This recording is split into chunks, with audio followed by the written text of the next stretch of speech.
à tous et bienvenue dans cette troisième vidéo sur les performances du linéaire. Nous aborderons les indices de sensibilité. Un indice de sensibilité est un indice qui compare la place occupée par un produit, une référence, une marque, une famille de produits, avec une autre variable, par exemple le chiffre d'affaires ou la marge que cette même référence va dégager au sein du rayon. L'objectif est d'analyser le rayon et ses performances référence par référence. On utilise régulièrement deux indices, l'indice de sensibilité au chiffre d'affaires et l'indice de sensibilité à la marge. L'indice de sensibilité au chiffre d'affaires pour commencer. Il se calcule de la façon suivante. On compare la part du chiffre d'affaires réalisé par une référence avec la part de la place occupée. Donc, on obtient un indice que l'on va comparer avec une valeur de 1. Un indice à 1, il y a proportionnalité, donc la place occupée est équivalente à la part de chiffre d'affaires.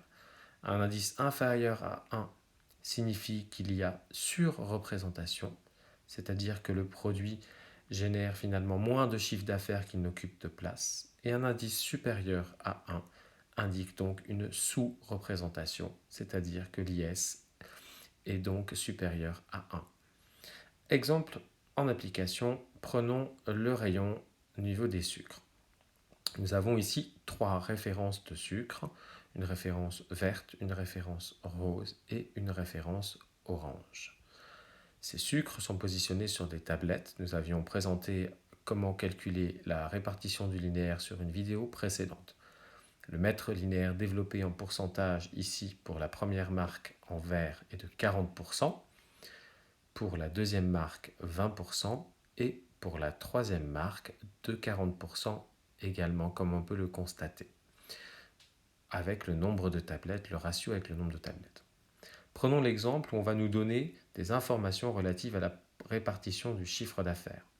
On a donc une répartition pour une chiffre d'affaires précédente de 30% pour la première marque, 50% pour la deuxième marque et 20% pour la troisième marque. L'IS au chiffre d'affaires est donc le rapport entre le chiffre d'affaires 30% divisé par 40% la part du rayon occupé, donc un indice de sensibilité pour la première marque de 0,75 puis 2,5 et 0,5 pour les marques suivantes.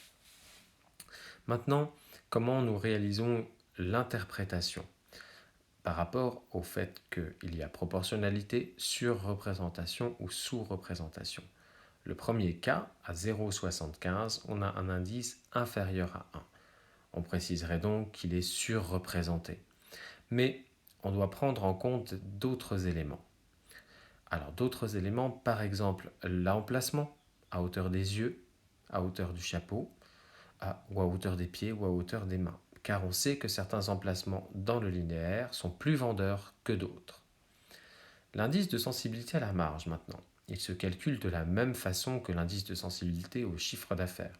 On compare cette fois-ci le pourcentage de marge par rapport au pourcentage de place occupée. Même principe, IS à 1, on a proportionnalité entre la part de marge et l'espace occupé. Inférieur à 1, on a surreprésentation et supérieur à 1, on a sous-représentation. Donc cela fonctionne exactement comme pour l'indice de sensibilité au chiffre d'affaires. Reprenons notre exemple. L'exemple précédent, nous avions calculé la part de linéaire pour chacune des références. Cette fois-ci, nous allons les comparer avec la part de la marge générée pour chacune de ces références. Et donc, pouvoir calculer les indices de sensibilité, cette fois-ci à la marge.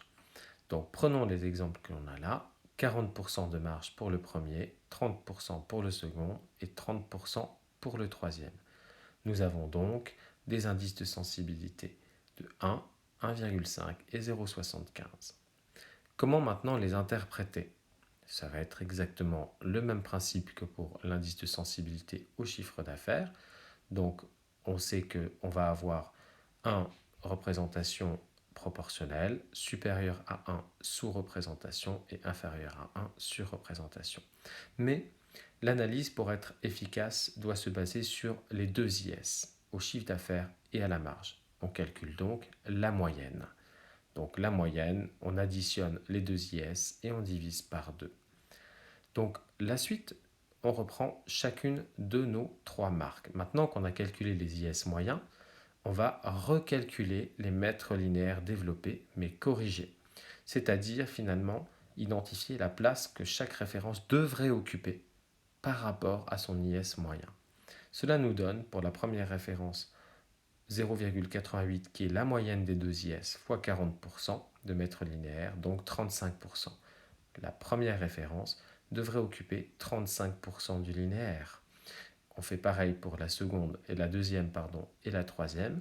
On obtient donc 40 et 25%. Il convient donc à présent de pouvoir procéder aux modifications sur le rayon, donc en appliquant les pourcentages de mètres linéaires corrigés. Si nous reprenons notre exemple, nous avions au départ une répartition que nous voyons ici avant, et donc après, la répartition qui tient compte des nouveaux mètres linéaires développés, cette fois-ci corrigés. On se rend compte que nous avons réduit l'espace de la première référence, augmenté l'espace de la deuxième référence et réduit l'espace de la troisième référence. Le tout en fonction des IS corrigés. C'est terminé pour cette vidéo et je vous dis à très bientôt.